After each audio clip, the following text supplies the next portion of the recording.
तो अस्सलाम वालेकुम वरहमतुल्लाहि वबरकातुहू। आज हम लोग तेलंगाना के इकोनॉमी के तहत निज़ाम के दौर में जो सनाती तरक्की है उसके तीन मुख्तलिफ फेज है, अदवार है, उनके बारे में पढ़ने वाले हैं। और आज के लेसन में हम लोग ऐसे 5 या 6 चीजों के बारे में पढ़ने वाले हैं जो आपको ये बताएंगे कि क्यों निज़ाम ने मजबूत सनाती तरक्की यानी सॉलिड इंडस्ट्रियल डेवलपमेंट की बुनियाद हैदराबाद स्टेट में डाली थी, जो कि उसकी मिसाल इंडिया के किसी हिस्से में नहीं मिलती। जैसा बताया कि industrial development can be divided into 3 phases. ठीक है, जो सनाती तरक्की है वो 3 फेज में तकसीम की गई। हमारे पहले के लेसन में हम लोग पढ़े थे। तो फर्स्ट फेज 1870 से 1919 तक, ये फर्स्ट फेज था। कितने साल का हो गया उस हिसाब से? ये 30 साल, 49 ईयर्स का फर्स्ट फेज है। ठीक है। तो in India, first rail travelled on December 22, 1851 from Roorkee to Piran Kaliyar. India में पहला ट्रेन चला कब था? 1851 में, आज से तकरीबन 170 साल पहले। उत्तराखंड के रूरकी से उत्तराखंड के पीरा कलियर, एक दरगाह है बहुत मशहूर है, वहां तक चला था ये। Within a decade from that date, यानी उस तारीख के 10 साल के अंदर ही, एक एक दहे के अंदर ही, the proposal for the railways in Hyderabad state was initiated.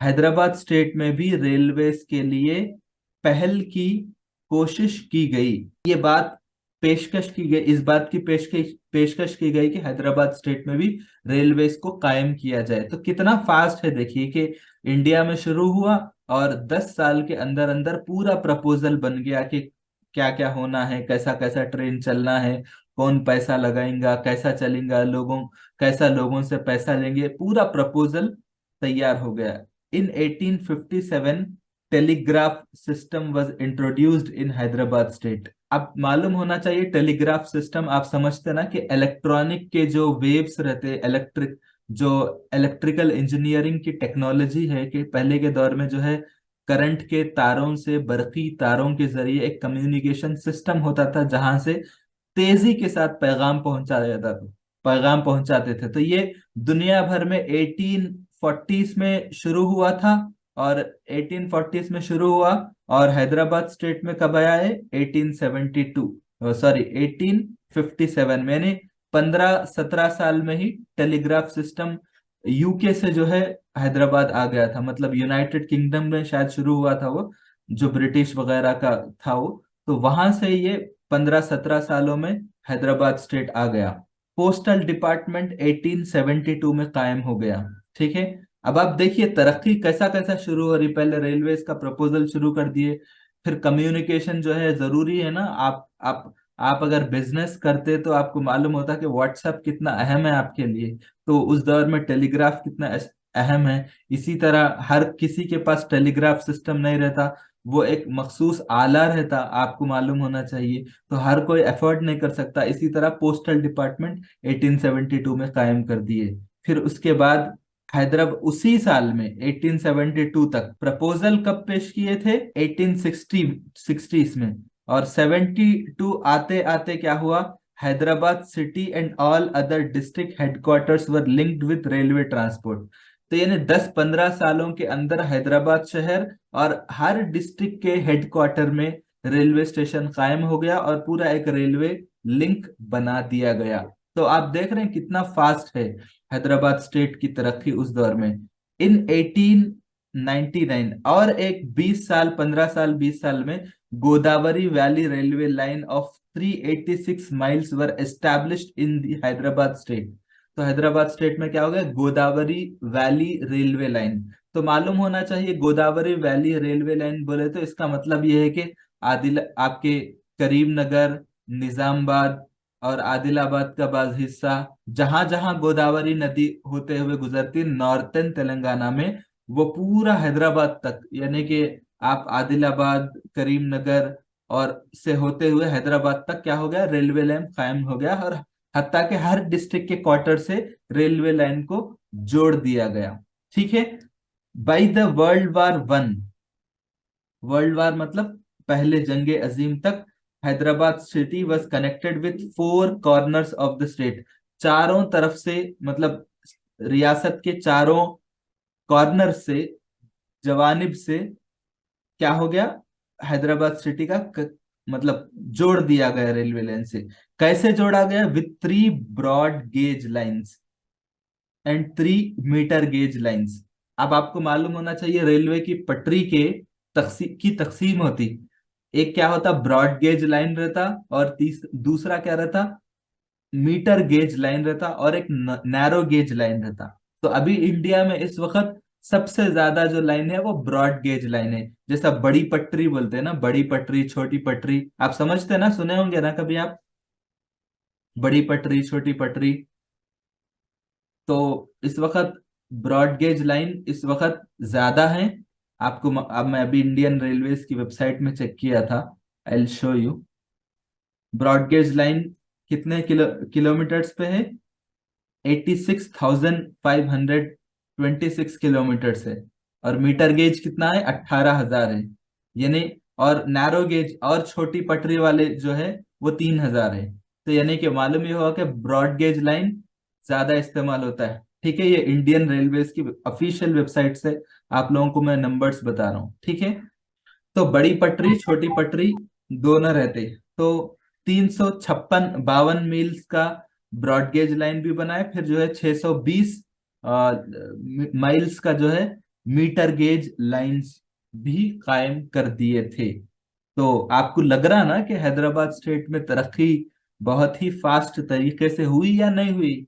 ठीक है, तो soon after the formation of Hyderabad Deccan mining company इन 1920, तो क्या हुआ था कि जो हैदराबाद दक्कन माइनिंग कंपनी, ये एक निजाम के गवर्नमेंट की तरफ से कायम करदा माइनिंग कंपनी है। माइनिंग का मतलब खुदाई है। जमीन खोद के उसके अंदर से जो मिनरल्स निकालना है, उसके अंदर से जो लोहा निकालना है, हीरे निकालना है, जवाहरात, गोल्ड निकालना है, जो भी, जैसा कि बहुत सारे चीजें रहते जमीन में, उसको मादनियात को निकालने के लिए जो काम करता है वो माइनिंग बोलते हैं। तो इसी तरह Singareni calories company was established. तो सिंगरेनी जो कैलोरीज कंपनी है, जो कि हमारे तेलंगाना की स्टेट गवर्नमेंट कंपनी है, जिसका काम यह है कि जमीन से कोयले की खुदाई करते हैं लोग। ठीक है, तो ये दोनों शुरू हो गए थे। लेकिन थोड़ी दिन के बाद बोथ कंपनीज वर मर्ज्ड, दोनों का इंजिमाम हो गया, दोनों को मिला दिए। So coal mining developed at large. उसके बाद क्या हुआ कि जो कोयले की माइनिंग है वो क्या है, बड़े पैमाने पे शुरू हो गया। After the establishment of public works department. तो पब्लिक वर्क्स डिपार्टमेंट क्या रहता है? ये जो डिपार्टमेंट सरकारी बिल्डिंग्स को, स्कूल के बिल्डिंग्स को, और कलेक्टर के बिल्डिंग्स को, और सड़कों की तामीर और मरम्मत के कामों की निगरानी करती, उसको पीडब्ल्यूडी डिपार्टमेंट बोलते। और जो पीडब्ल्यूडी मिनिस्टर्स रहते हैं ना, उसको बोलते हैं बेहतरीन कमाई की डिपार्टमेंट बोलते। मतलब ये है कि जो उसका मिनिस्टर बन जाता ना, उन 5 साल में 15,000 20,000 करोड़ रुपए कमा लेता हूँ। मतलब जो जनरल फिनोमिना है वो बता रहा हूँ। ये मत बोलिए कि सर आप कैसा इल्जाम लगा रहे हैं, बट बोलते हैं कि भाई पूरे डिपार्टमेंट में सबसे ज्यादा पैसा दिलाने वाला डिपार्टमेंट पीडब्ल्यूडी डिपार्टमेंट है। जब कोई गवर्नमेंट जीत जाती, इलेक्शन जीतती, तो ये डिपार्टमेंट के लिए लोग लड़ते कि मेरे को पीडब्ल्यूडी डिपार्टमेंट देना हो। क्यों? क्योंकि बहुत ज्यादा पैसा कमाते कमीशन वगैरह के जरिए, ये वो कर।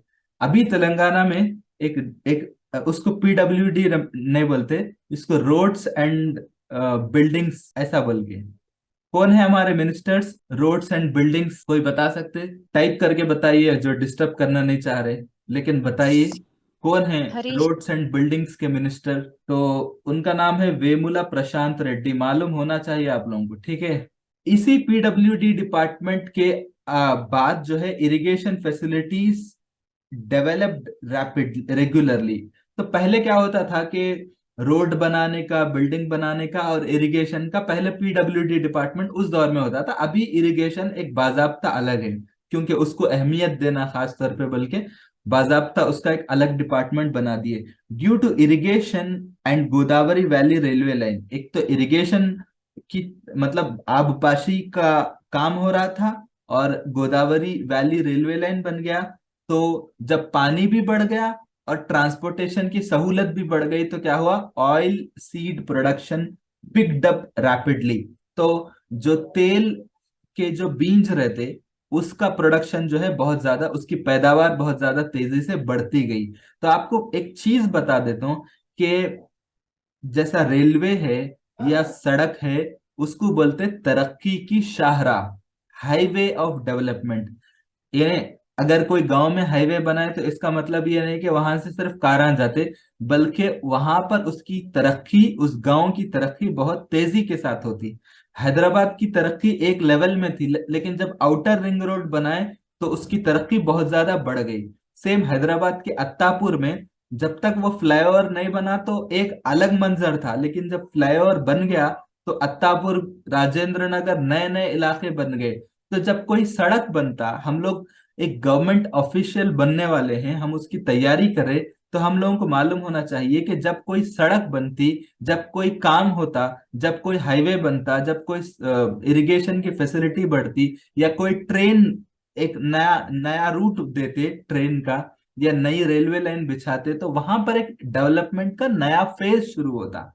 ठीक है, ये बात याद रखिए। तो क्या हुआ कि रेलवे लाइन भी बन गया, इरिगेशन, पानी की सहूलत भी बढ़ गई, तो क्या हुआ कि ऑयल सीड प्रोडक्शन बहुत तेजी के साथ बढ़ गया। After formation of first cotton mill in 1874, 1874 में फर्स्ट कॉटन मिल बना, तो several agro based industries were establish. Agriculture की बुनियाद पे, ज़राअत की बुनियाद पे बनने वाले कई सनातें कायम हो गई। जैसा कि क्या है, rice mill, rice mill agriculture के बेस पे बनता ना, यानी चावल का मिल जो है, जब एग्रीकल्चर सरप्लस प्रोडक्शन होता, यानी इजाफी पैदावार होती, तो उसका नतीजा ये होता कि वो खेती बाड़ी रहती, वो जो फसल रहती है वो कमर्शियल भी बन जाता। लोग क्या करते, अपनी जरूरतों के अलावा उसको बेचना भी शुरू कर देते। इसी तरह फ्लोर मिल, फ्लोर मिल बोलते आटे का मिल है ये। तो क्या हुआ कि कॉटन मिल बनने के बाद क्या हुआ कि कई एग्रो बेस्ड इंडस्ट्रीज भी बन गए। कुछ मकामात पे the engineering workshops were open under public sector. तो हुकूमत के अंडर में, हुकूमत के तहत चलने वाले कंपनीज के अंडर में इंजीनियरिंग वर्कशॉप भी बन गए, मतलब कारखाने भी बन गए। जो इंजीनियरिंग कारखाने, मतलब आपको कोई चीज बनाना है तो उसके हिसाब से जो है, बाजाब्ता आप डिस्ट्रिक्ट्स में जाएंगे तो आपको दिखते इंजीनियरिंग वर्कशॉप्स बहुत ज्यादा मिलते। तो आपके जरूरत के हिसाब से कोई आले को बनाते, कोई लोहे को जो है उस तरीके से तराशते, एक नए नए मतलब औजार बनाते। तो ये सब चीजें थी। By 1968 very large industrial firms were establish in Hyderabad. तो हैदराबाद स्टेट में 1901 आते आते 68 बड़े पैमाने की सनतें कायम हो गई।